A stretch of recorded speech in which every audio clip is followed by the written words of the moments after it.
Ana e hoje eu vou falar de Inverno de Sombras de Elsie Lavado, ou seja, a Liliana Lavado. Eu tive que ler este livro por causa do projeto Os Youtubers e há muitos vídeos aqui no canal a falar sobre este projeto, caso vocês não saibam o que eu estou a falar, mas o tema dos Youtubers deste mês era autores portugueses.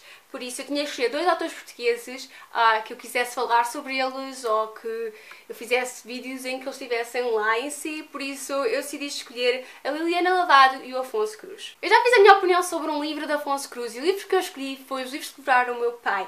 E a opinião está aqui, caso vocês queiram ver ou saber mais sobre o livro ou então saber a minha opinião sobre ele.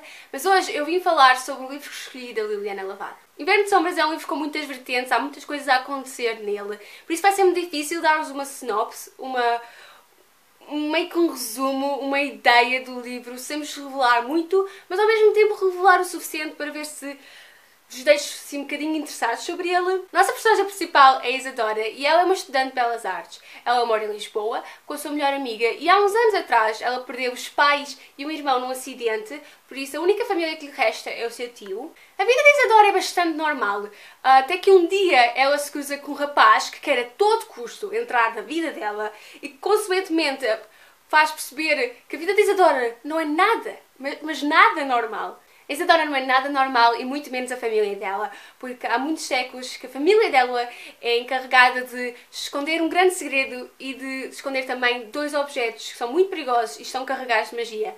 E quando o seu único parente vivo morre, a Isadora é encarregada de guardar o segredo e guardar os dois objetos de um mundo cheio de magia e de feiticeiros. Eu dei 4,55 estrelas a este livro. E se calhar o livro só merecia 4 estrelas. Mas eu não consegui dá-las e eu passo a explicar o porquê de eu não ter conseguido dar. O início do livro é bastante interessante. As últimas 200 páginas são bestiais. Mas, sendo um livro de 590 páginas, há muitas coisas. E há muitas páginas entre o início interessante e as 200 últimas páginas bestiais. Ou seja, o meio foi um bocado aborrecido, um bocado chato e demorou-me bastante mais tempo a ler do que eu estava à espera. Então, e vocês perguntam, então porquê é que deste 4,55 estrelas, Ana? Por causa da escrita da Liliana Lavado. A escrita da Liliana Lavado é bestial, é fantástica, fabulosa, fenomenal, esplendorosa, é tudo e mais alguma coisa. Eu adorei-a. Ai meu Deus, é tão rica, é escrita com tanto amor, pelo menos é isso que eu sinto, foi escrita com tanto amor e o que torna a escrita rica, super agradável a leitura e eu adorei-a, simplesmente foi a melhor coisa deste livro, sinceramente. Por isso não é de espantar que eu diga que eu estou bastante impressionada com a Liliana Lavado, porque para além da escrita, que eu já referi com vários adjetivos que eu adorei, que eu achei bestial, ela também conseguiu escrever uma fantasia urbana, o que foi bastante impressionante, porque eu não sei quanto a vocês, mas os autores nacionais que escrevem fantasia não são lá muitos. Pelo menos eu não conheço muitos. Se vocês tiverem alguma recomendação, digam nos comentários, mas ao meu ver, eu acho que os autores nacionais não estão muito preocupados com fantasia urbana, por isso a Liliana Lavado se prendeu muito nesse aspecto. Ela conseguiu escrever um livro fantástico para os fãs de fantasia, o que eu adorei. Pronto, só, eu não vou dizer mais nada porque, como eu disse, Inverno de Sombras tem várias coisas a acontecer, eu não quero vos dar spoilers. Mas, se vocês querem ler um livro de fantasia urbana, se querem ler um livro com uma escrita fabulosa e aumentar a vossa lista de autores nacionais lidos, eu recomendo muito Inverno de Sombras, porque foi fantástico, a sério. E assim vocês leem o livro e depois voltam e vamos conversar um bocadinho melhor sobre ele, ok? Ok. Vamos falar dos personagens. Inverno de Sombras tem vários personagens e vários pontos de vista. O que no início eu achava bom. Eu gostava de ter aqueles capítulos com diferentes pontos de vista, mas depois no final, assim a meio, já não gostava tanto, porque eu estava a achar que tinha muitos pontos de vista de pessoas que não me interessava assim tanto. Eu preferia se fosse as personagens principais ou assim, mas mesmo assim acho que depois no final acabei por perceber a ideia da autora e perceber que afinal de contas se calhar aqueles pontos de vista de personagens que não eram assim tão importantes para mim, se calhar até foram importantes para a história. Quando eu comecei o livro, no geral, as personagens, para mim, todas elas, eu achava-as pouco interessantes. Eu não gostava assim delas, não tinha nenhuma ligação com qualquer uma delas. E obviamente que os vilões eu não gostava deles. Eram vilões. Mas as personagens boazinhas, eu também não gostava lá muito delas, não tinha alguma coisa contra elas, mas simplesmente não me chamavam a atenção. E a Isadora, no início também não gostei muito dela. Eu achei que ela é uma rapariga muito certinha, talvez certinha demais. Eu achei que ela estava a esconder qualquer coisa por baixo daquela carapaça dela. E no final acabou por se, na verdade, no final de contas, ela é uma filha de uma feiticeira, ela conseguia fazer feitiços e comandar aquelas coisas. Mesmo que ela o livro acabou por não mostrar mais essa vertente nela. O que eu achei um bocado chato, porque eu queria saber se ela se tinha tornado mesmo uma feiticeira e se ela ia usar magia, ou se não, se ela tinha feito aquela coisa do copo com gelo e tal, e depois, pumba, mais nada. O Pierre, vou dizer Pierre, não sei se é assim que se diz, acho que sim. Pierre, eu não gostei nada dele. Também não gostei da Gigi e do Cloud. Mas, ao contrário da Gigi e do Cloud, que eu achei interessantes, assim de um ponto psicológico, mental, eu achei que psicologicamente eles eram assim algo interessante de se ver.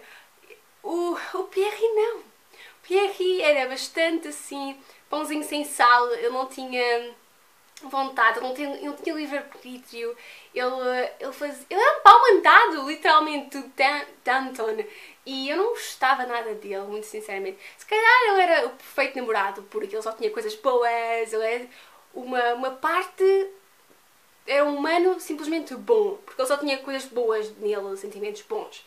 Mas mesmo assim, ele não tinha aquela paixão, aquela coisa que o Danton tem. E no início eu não gostava do Danton. No início ele era mau, ele tinha matado quase o tio da Isadora, que afinal é pai dela, mas pronto. E depois estava ali a provocar, e depois ele não conseguia, não nos deixava ter um bocado de romance entre a Isadora e o Pierre, e depois fazia com que o Pierre parecesse um bonequinho nas mãos dele.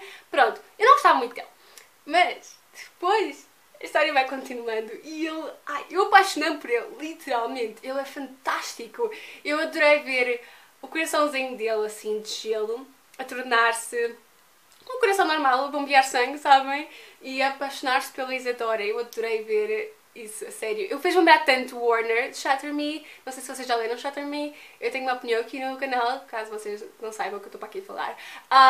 Mas ele faz lembrar tanto Warner, porque ambos no início são maus e parecem e se comportam-se de maneira má, simplesmente, com a personagem principal feminina, e depois no final acabam por se apaixonar e por se derreter por eles. Eu adorei o Danton. Ele era o que o Pierre não era. Ele era destemido, era apaixonante, era uma caixinha de surpresas, ele conseguia ser bom e ser mau, mas ainda assim eu apaixonei-me por ele, mesmo com os feitos dele e com aquela coisa que ele tinha, que às vezes era um bocado arrogante. Eu adorei, a sério, eu adorei o progresso da personagem dele, eu achei fantástico. Agora a Gigi e o Cloud, eu vou chamar de Cloud, não sei se é assim, pronto. Eu também não gostei deles, obviamente, como personagens eles eram vilões, mas eu gostei bastante de vê-los como personagens a interagir, porque eles tinham esta relação, pelo menos para mim parecia um bocado sadomasoquista, e a Gigi tinha esta figura que no exterior parecia estar completamente no controle dela mesma, mas depois, cada vez que estava ao pé do Cloud, ela começava a ter um comportamento submisso para com ele, o que eu achei fantástico. Eu adorei ver isso, sinceramente. Não sei, eu interesso-me por essas coisas assim de psicologia, e vocês sabem disso. Então eu adorei. E o Cloud era simplesmente assim, eu não me interesso. Por isso, ok, tu queres, ok, eu vou lá, mas, sinceramente, ele está na boa. E ele também tinha ele era assim viciado em sexo, eu não sei, ele tinha aqueles indícios assim de perverso e tal. Mas eu adorei-os, do facto da relação deles. Achei engraçado, achei interessante, porque eu nunca tinha lido um livro em que houvesse assim umas personagens estranhas, assim, sadomasoquistas. Ok, eu já li 50 Sombras de Grey, mas aqui tinha mais intensidade e tinha mais assim, sentimento que aquilo era verdadeiro, não assim meio que Roscoff como 50 Sombras de Grey. No início, o que mais interessava, sinceramente, pelo menos para mim, era descobrir os segredos todos, era tentar perceber o que é que se passava ali e o que é que era aquele mistério todo pelos personagens. E eu gostei muito de ver as coisas a desenrolar.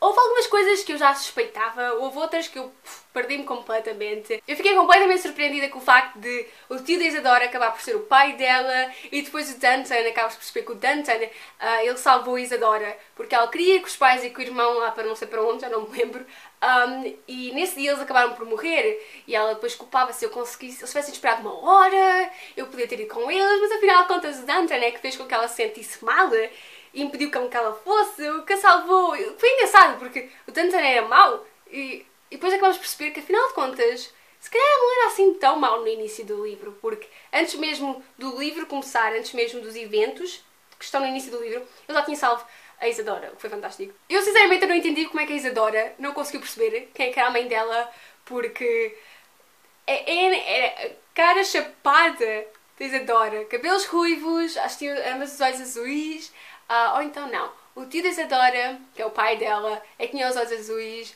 mas pronto, era tão óbvio de se ver que elas eram mãe e filha. Eu ainda não falei ainda da Andreia, por isso eu vou falar um bocadinho dela, mas eu não tenho grandes coisas a falar sobre a personagem em si. Eu gostei dela. Eu acho que foi uma das poucas personagens que no início eu até gostava um bocadinho dela. Porque, mesmo que ela fosse um bocado chata com o facto de ser rica e andar para ali a esbanjar dinheiro, ela era uma personagem amiga da Isadora. Ela tentava que a amiga fosse menos tímida, que arranjasse mais amigos, conseguisse continuar com a vida dela mesmo depois dos pais terem morrido. Então eu gostei dela. Só que depois, foi daquelas personagens em que no início eu gostava dela, mas depois ao final do livro, eu cada vez achava um bocado mais irritante. Eu não sei a quantidade de vezes que a Isadora e a Andreia tiveram chateadas neste livro. Foram tantas as vezes que eu perdi a conta.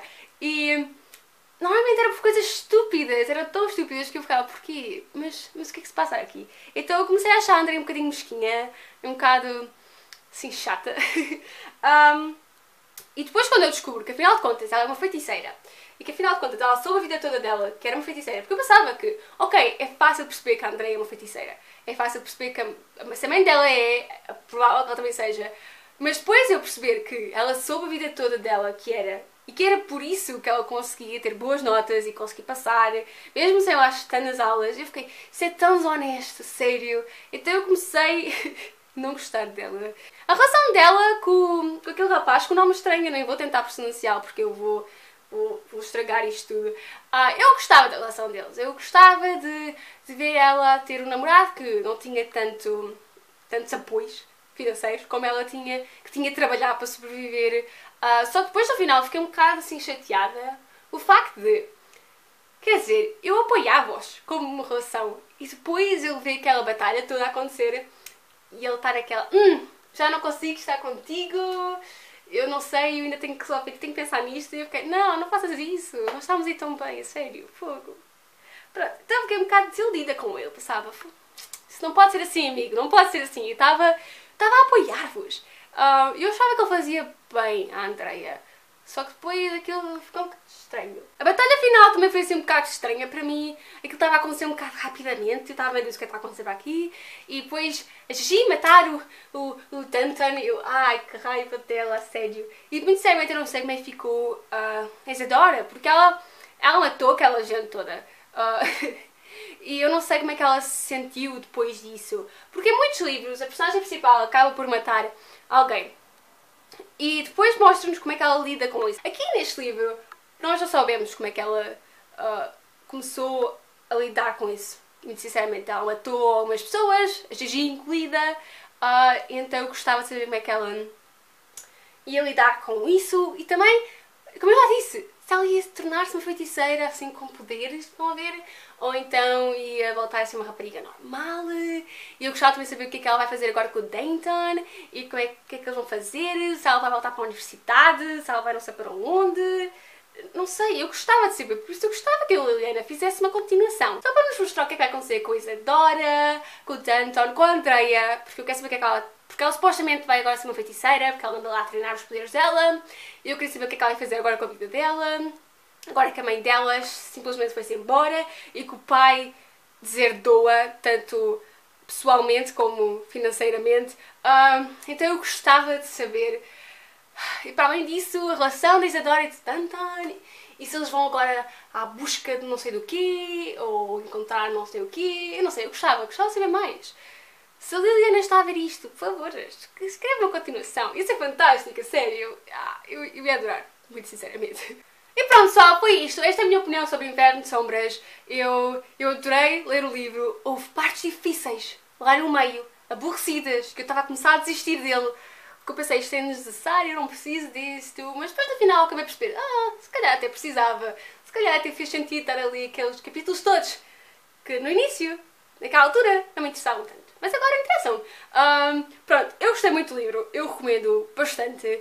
E eu estou a fazer figas para que a Liliana continue com o livro. Eu sei que ela é um standalone e que não vai haver continuação. Mesmo assim, eu posso ter esperança. Porque a esperança é a última a morrer, não é verdade? Sim, senhor. Exato. Espero que tenham gostado e vemos no próximo vídeo. Adeus!